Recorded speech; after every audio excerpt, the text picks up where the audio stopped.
Salut à tous et bienvenue pour ma quatrième vidéo pour le démarrage de mon aquarium récifal Reefer Red Sea 250. Alors cette semaine, voilà, j'ai fait quelques modifications. Je veux dire, j'ai apporté quelques modifications. Donc c'est plus dans le bac technique, mais je vais vous faire un rapide aperçu de l'évolution. Donc il n'y a pas une énorme évolution comme on peut voir. Il y a un peu plus d'algues sur les pierres vivantes, mais c'est pas non plus allez, l'overdose, on va dire ça comme ça. Mais bon, ce qui est tout à fait normal. Donc je tiens aussi à ouvrir une petite parenthèse rapide aux personnes qui m'ont laissé des commentaires sur la chaîne pour me dire oui, ton aquarium il est vide, il n'y a pas de poisson. Bon, il faut savoir que c'est un aquarium de mer, je vais me répéter. Un aquarium de mer, on ne brûle pas les étapes. Donc il y a une phase de démarrage à respecter avant de pouvoir mettre que ce soit les détrivores ou les coraux ou les poissons. Donc forcément, au bout de 3 semaines, vous allez certainement pas voir dans tout récifaliste averti un bac avec des coraux, du sable, des poissons, des détrivores au bout de 3 semaines. Quoi. Il faut laisser le temps au temps. Donc je ouvrirai rapidement une parenthèse, que je referme d'ailleurs tout de suite, parce que c'est que ces personnes-là n'ont rien compris, quoi. Tout simplement. Donc voilà, on peut voir qu'il n'y a pas une grosse évolution, bon, à part que les algues commencent à bien proliférer au niveau des pierres. On a une meilleure vue par au-dessus. Voilà, ça devient bien vert. La phase où il y avait les algues sur les vitres, c'est terminé, j'en ai plus. Pour vous dire, avant je devais faire un nettoyage des vitres une fois par jour, maintenant je le fais une fois tous les 2 jours, c'est largement suffisant. Et encore, je ne serais même pas tenu de le faire, je le fais parce que j'en ai envie, histoire d'entretenir le bac. Comme on peut voir, il n'y a vraiment plus une seule algue, autant pour moi, sur les vitres. Donc voilà, donc je vous parlais aussi des petites modifications dans le bac technique. Donc ce que j'ai fait, parce que bon c'est vrai que déjà pour moi-même et pour les vidéos c'était un peu déplaisant, c'est qu'il y avait un manque d'éclairage certain dans le bac technique. Donc je me suis fait un petit branchement luminaire on va dire, tout simplement, voilà. Comme ça il y a de l'éclairage qui me permet de voir ce que je fais et aussi de vous montrer ce que je filme sur tout ça.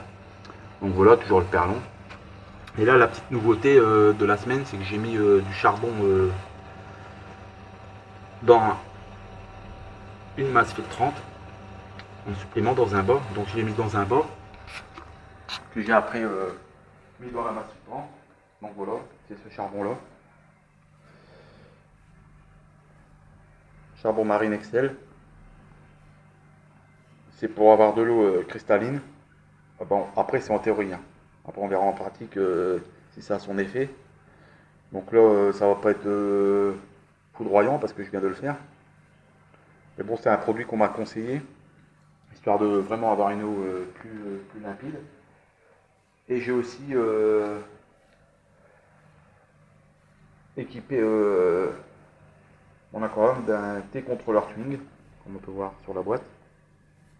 Voilà. En fait, c'est un appareil numérique de mesure et de réglage digital température. Donc, avec cet appareil, que je vais essayer de vous décrire le plus possible. Donc là, on voit déjà la sonde. Voilà, donc c'est un capteur avec une sonde ventousée que j'ai essayé de cacher le plus possible pour l'esthétique. Donc quand on est face au bac, on le voit pratiquement pas, comme on peut voir.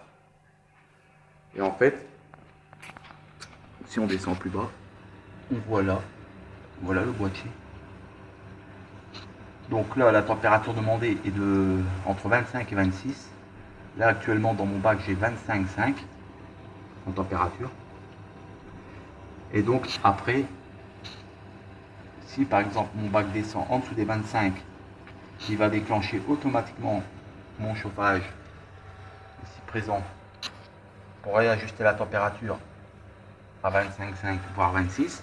Et si la température dépasse les 26 degrés, ce qui sera pas du tout le cas dans cette période de l'année, je peux adapter, enfin adapter même pas, je peux brancher directement un ventilateur ou un groupe froid pour refroidir la température générale de l'ensemble. Donc en l'occurrence là je suis à 25,5, c'est largement bien. Si je descends en dessous des 25, il va relancer mon chauffage pour remettre la température adéquate. Et si jamais pendant la période d'été, j'ai une surchauffe, je dépasse les 26, et bien là, si je mets un groupe froid ou des ventilateurs, il commandera aussi le groupe froid et les ventilateurs qui permettront de faire redescendre la température. En fait, c'est un contrôleur pour arriver à une température constante, permanente, comme là je l'ai mis à 26, vous voyez, ça oscille entre 25,5 et 25,6. Donc, tout simplement, c'est là pour gérer la température, pour pas qu'elle soit aléatoire, quoi, on va dire. Parce qu'avant, j'avais pas ce système-là et j'étais arrivé à une température de 27 degrés. Avec, voilà, comme c'est un bac ouvert par rapport au chauffage de la maison ou de l'habitat ou quoi qu'est-ce, bah, la température elle peut osciller rapidement quoi. Donc avec ce système-là, ça permet de stabiliser la température, d'avoir une température constante.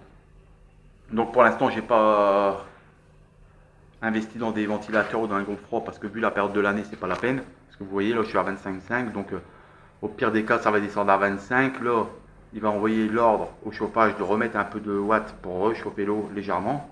Donc pour la période de l'année, je pense que c'est correct. Mais par contre, quand l'été va arriver, ben, je vais peut-être devoir investir dans un groupe froid ou dans une paire de ventilateurs pour refroidir l'ensemble, quoi.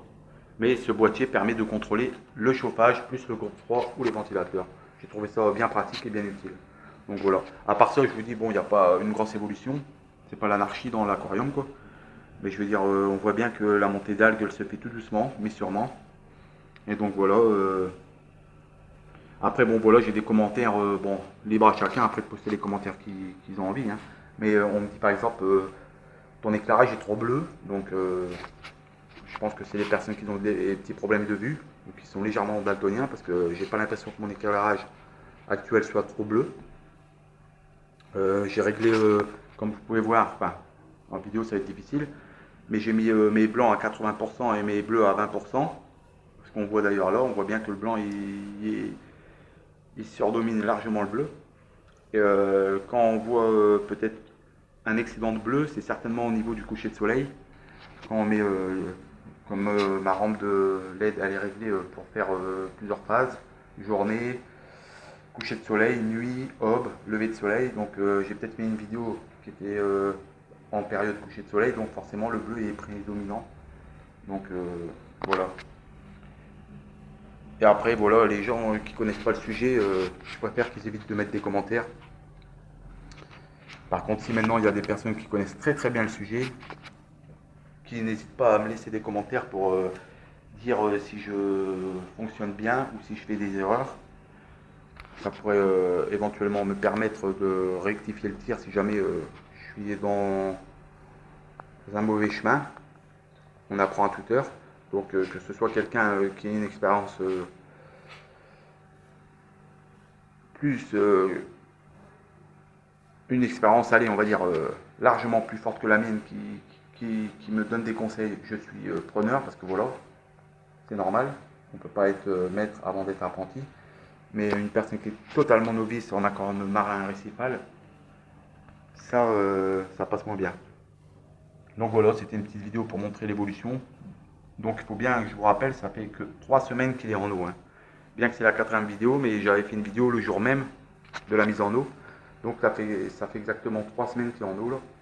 Donc normalement là, je vais encore attendre jusqu'à samedi prochain. Et là peut-être que samedi prochain je vais faire un petit changement de 10% d'eau, c'est-à-dire une vingtaine de litres. Plus mettre mon sable. Après laisser peut-être tourner encore 1 ou 2 semaines avec le sable seul. Et là mettre mes premiers détrivores. Et prendre le temps tout simplement quoi. Pas besoin de mettre la charrue avant les bœufs, le vieux proverbe. C'est vraiment un vieux proverbe. Mais bon voilà, c'est tellement vrai. Il faut laisser le temps au temps quoi. Il faut pas. Parce que voilà, un aquarium récifal, c'est quand même une certaine somme d'investissement, que ce soit en temps de travail, mais surtout en argent. Donc il ne faut pas faire tout et n'importe quoi. Donc voilà. Sur ce, je vous dis à la prochaine vidéo. Portez-vous bien.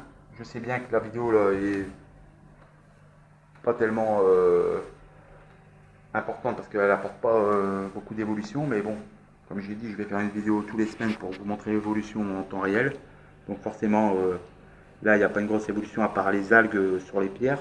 Sur les vitres, on n'a plus rien. Et c'est vrai qu'il y a, ça va être difficile à vous montrer, mais j'ai eu beaucoup de petits insectes, je vais dire des insectes, qui se promènent sur les pierres vivantes, style des petites crevettes. Ah, je sais pas si on voit là-bas. C'est vraiment minuscule, mais normalement, je pense qu'on le voit. Ouais, voilà. C'est comme des petites crevettes, quoi. J'en ai plusieurs. Et en fait, elles vont me sortir la terre des cavités des pierres vivantes. Est-ce que c'est leur rôle? Je ne sais pas. Mais bon, voilà. Donc sur ce, je vous dis bon week-end, portez-vous bien et à la prochaine vidéo pour l'évolution de mon bac. Allez, à très vite. Bye bye.